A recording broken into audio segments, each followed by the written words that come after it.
నమస్కారం. Mass media న్యూస్కి స్వాగతం. హెడ్లైన్ చూద్దాం. సికింద్రాబాద్ ఆల్ఫా హోటల్కు బాంబు బెదిరింపు.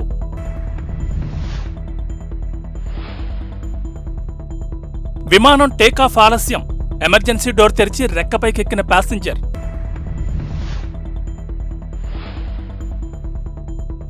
ఏపీ ఉద్యోగార్థులకు ఓ గుడ్ న్యూస్. త్వరలో డిఎస్సి నోటిఫికేషన్ ఇచ్చేందుకు సిద్ధమవుతున్న ఏపీ ప్రభుత్వం.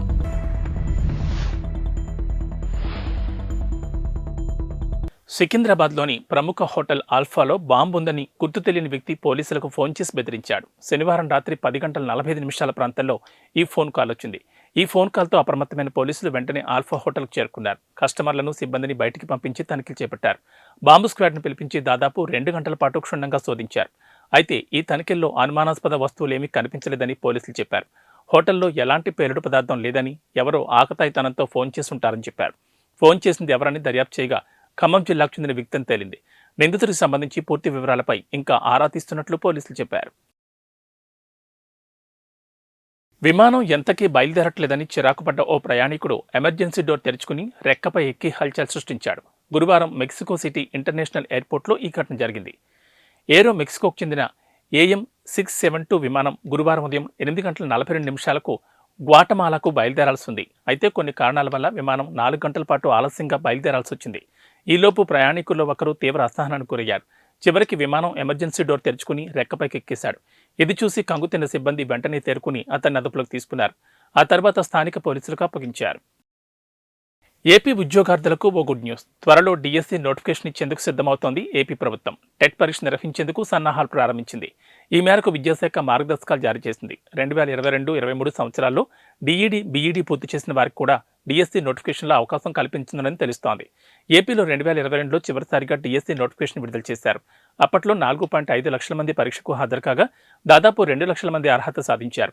ఈసారి అభ్యర్థుల సంఖ్య 5 లక్షలు దాటొచ్చన్న అంచనాలున్నాయి. నిబంధనల్లో స్వల్ప సడలింపు.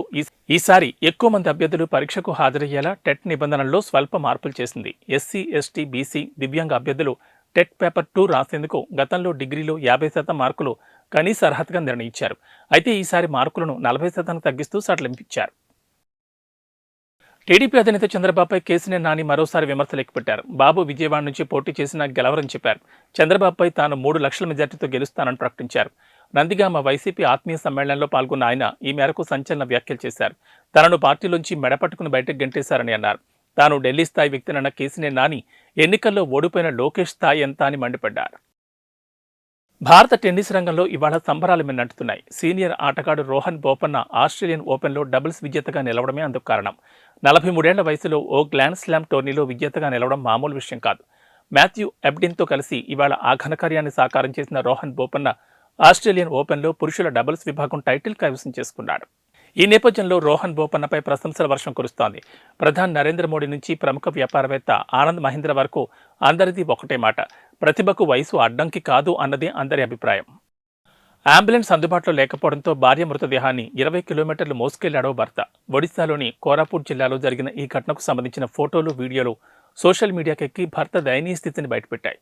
మృతురాలి భర్త అభి అమాన్యత కథనం ప్రకారం ఆయన భార్య కరుణ 3 నెలల క్రితం ఆడబిడ్డకు జన్మనిచ్చింది. అప్పటి నుంచి కోరాపుట్ జిల్లాలోని తన పుట్టింట్లో ఉంటోంది. అనారోగ్యంతో శుక్రవారం రాత్రి కరుణ మృతి చెందింది. అయితే అంత్యక్రియలు మాత్రం తన ఇంటి వద్దే చేయాలని భావించిన భర్త మృతదేహాన్ని తన స్వగ్రామమైన నవరంగపూర్ జిల్లా నందహండి సమితి జగన్నాథ్పూర్ పంచాయతీలోని పుప్పుగావుకు తీసుకెళ్లాలనుకున్నాడు. దీంతో అంబులెన్స్ కోసం మహాప్రాణ వాహనాలకు పలుమార్లు ఫోన్ చేసిన స్పందన కరువైంది. మరో వాహనంలో తరలించేందుకు డబ్బులు లేకపోవడంతో నిన్న ఉదయం కరుణ మృతదేహాన్ని కుటుంబ సభ్యుల సాయంతో 20 కిలోమీటర్లు మోసుకెళ్లాడు. ముఖ్యమంత్రి రేవంత్ రెడ్డి, మాజీ సీఎం కేసీఆర్లను ఓడించిన కామారెడ్డి బీజేపీ ఎమ్మెల్యే కాటిపల్లి వెంకటరమణారెడ్డి మరోసారి పతాక శీర్షికల్లో నిలిచారు. ఎన్నికల్లో గెలిచి రికార్డు సృష్టించిన వెంకటరమణారెడ్డి ఆ తర్వాత ఆయన మాట్లాడే విధానం కూడా అందరినీ ఆకట్టుకుంటోంది.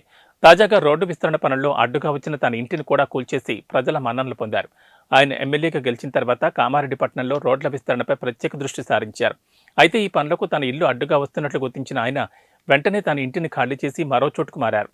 ఆ తర్వాత తన ఇంటిని కూల్చేశారు. రోడ్డు విస్తరణ పనులకు మీ ఇల్లు అడ్డుగా ఉందని ఆర్ఎండ్బీ అధికారులు చెప్పడంతో తన ఇల్లు కూల్చివేతకు వెంకటరమణారెడ్డి సిద్ధమని చెప్పారు.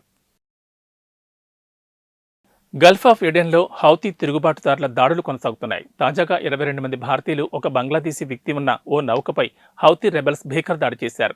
ఎంవి మార్లిన్ లువాండా అనే ఈ వాణిజ్య నౌకపై హౌతీ తిరుగుబాటుదారులు యాంటీషిప్ మిసైల్ను ప్రయోగించారు. క్షిపణి దాడితో దెబ్బతిన్న వాణిజ్య నౌక సముద్రంలో నిలిచిపోయింది.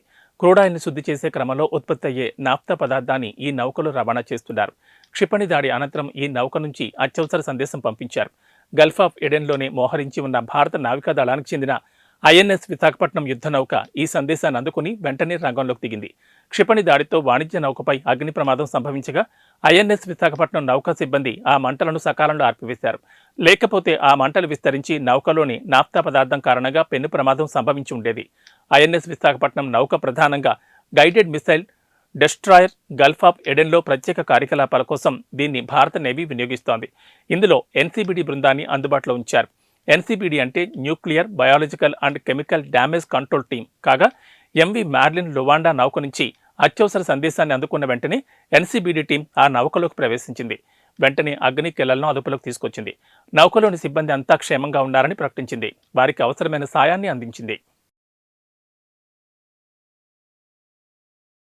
హైదరాబాద్ పంజాగుట్టలో ఓ వ్యక్తి మద్యం సేవించి కారు నడుపుతూ బీభత్సం సృష్టించాడు. అడ్డు వచ్చిన వారిని ఢీకొంటూ వెళ్లిపోతున్న వ్యక్తిని స్థానికులు అడ్డుకున్నారు.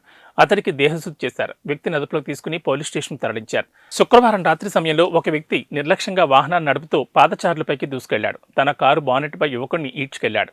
స్మార్ట్ బజార్కి ఎదురుగా ఉన్న పంజాగుట్ట జంక్షన్లో ట్రాఫిక్లో కొన్ని మీటర్ల వరకు తన కారు బానెట్పై ఈడ్చుకెళ్లాడు. కారును ఆపడానికి అక్కడ ఉన్నవారు ప్రయత్నించారు. అయినప్పటికీ ఆపకుండా వెళ్లిపోయాడు. ఎట్టకేలకు డ్రైవర్ను ప్రజలు అడ్డుకుని చితకబాదారు.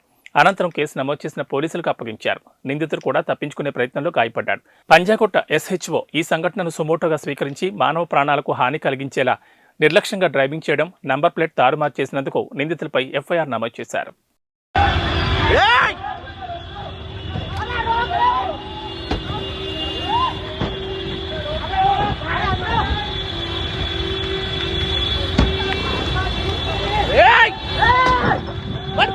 కేంద్ర హోంశాఖ మంత్రి అమిత్ షా తెలంగాణ పర్యటన రద్దయింది. ఈ విషయాన్ని కేంద్ర మంత్రి బీజేపీ తెలంగాణ రాష్ట్ర అధ్యక్షుడు కిషన్ రెడ్డి తెలిపారు.